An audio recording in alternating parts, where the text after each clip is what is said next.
चुनौती तो बना ना, तभी तो बटेंगे कटेंगे। और अब बाबर, बांग्लादेश और संभल, इनका डीएनए एक बताया जा रहा है। देखिए, अगर पीडीए इफेक्टिव होता तो कुंदरकी और किश्तवाड़ हम नहीं जीतते।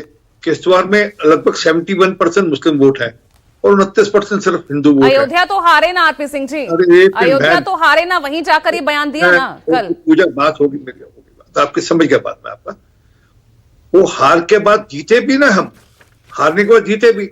और फिर मैं वापस कह रहा हूं, ये मूल बात है विचार की। संभल में, अयोध्या में और बांग्लादेश में एक विचार से काम होगा तो उसमें दिक्कत होगी। वो डीएनए, मतलब बाबर का जो डीएनए अयोध्या में था, जब संभल में जो डीएनए बाबर का है, जहां बांग्लादेश में अब उस विचार से काम हो रहा है, ये वो है, इस संदर्भ में है। अब उसको राजनीतिक संदर्भ में, उसको आप वोट बैंक के संदर्भ में आप जोड़ते रहिए उसको। ये सांस्कृतिक इशू है और ये भूलना नहीं चाहिए। अभी मेरे मित्र मोहम्मद तारिक साहब बात कर रहे थे बुद्धिस्ट की। बामिया के जो बुद्धा की मूर्तियां थी, किसने तोड़ी थी? वो भी बाबर के डीएनए से ही टूटी थी। वो उसी सोच ने तोड़ी थी बाबर के जो बुद्धा की जो मूर्तियां थी अफगानिस्तान के अंदर, बड़ी बड़ी मूर्तियां थी।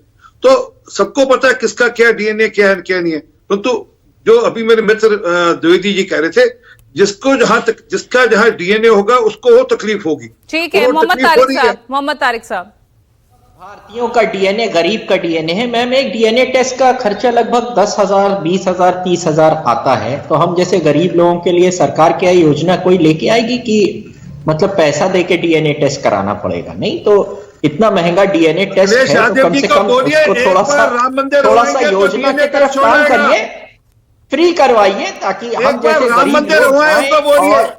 ठीक है ना आरपी सिंह जी, बीच में नहीं ना, समय थोड़ा सा कम है। राम मंदिर मच्छर देखाएंगे तो डीएनए टेस्ट हो जाएगा। रोहित भाई, बहराइच और कैसरगंज एक दोनों बीजेपी जीती हुई है। बहराइच और कैसरगंज दोनों बीजेपी जीती हुई है। देखिए, जीत हार की बात नहीं है, यहां पर बात यह होनी चाहिए कि आप हिंदुओं की बात करते हैं। हम 14% की रेट से ट्रेड को बढ़ा रहे हैं बांग्लादेश के साथ, हम ट्रेड को कम कर दें, हम साथ हैं। आप क्यों कहते हैं कि ये लोग, अरे भाई, अगर हमारे भाई पे अत्याचार होगा हम आपके साथ हैं। स्टेप आपको लेना है, सत्ता आपके हाथ में है। हम आप ट्रेड भी बढ़ाते जा रहे हैं, रोहित अग्रवाल हमें परेशान भी कर रहे हैं। देखिए, ऐसा है, स्थिति बिल्कुल साफ हो चुकी है कि विपक्ष के पास कोई मुद्दा नहीं है। विपक्ष को खाली गुमराह करना है, देश के विकास के कार्यों के अंदर इनको बाधा बनना है, इनको संसद नहीं चलने देना है।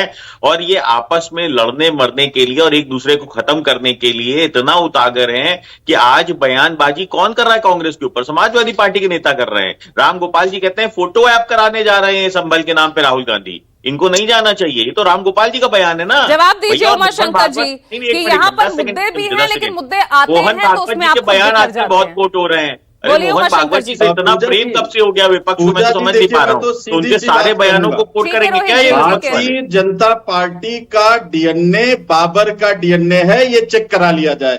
मान सिंह अकबर के साले थे और दिया सिंह जो भारतीय जनता पार्टी की उप मुख्यमंत्री है राजस्थान की, वो मान सिंह के परिवार की है। मैं तो कहता हूँ दिया जी का डीएनए और बाबर का डीएनए चेक करा लीजिए, स्थिति स्पष्ट हो जाएगी। नहीं, मुझे लगता है कि एक और डीएनए पर विपक्ष के लोगों को दिया सिंह का डीएनए टेस्ट कराइए ना। मैं तो कह रहा हूँ मुख्यमंत्री जो राजस्थान की है भारतीय जनता पार्टी, उनका डीएनए और बाबर का डीएनए मिला लीजिए। ठीक है, आपको तय हो जाएगा कि भाजपा का डीएनए बाबर वाला डीएनए है, उसी परंपरा। अरे उमाशंकर जी शांत हो जाइए, सवाल उठाते तो जवाब भी तो सुन लीजिए ना। स्वयं मान सिंह आसाम पे आक्रमण करने गए थे, मैंने पहले बोला। उमाशंकर जी, आसाम को जीत कर अकबर को दान दिया किसने? मान सिंह। और मान सिंह के परिवार की कौन है? चलिए ठीक है, मेरे पास समय खत्म हो गया है। बहुत बहुत शुक्रिया इस चर्चा में जुड़ने के लिए। आज के लिए ब्रेकिंग विद एजेंडा में इतना ही। नमस्कार।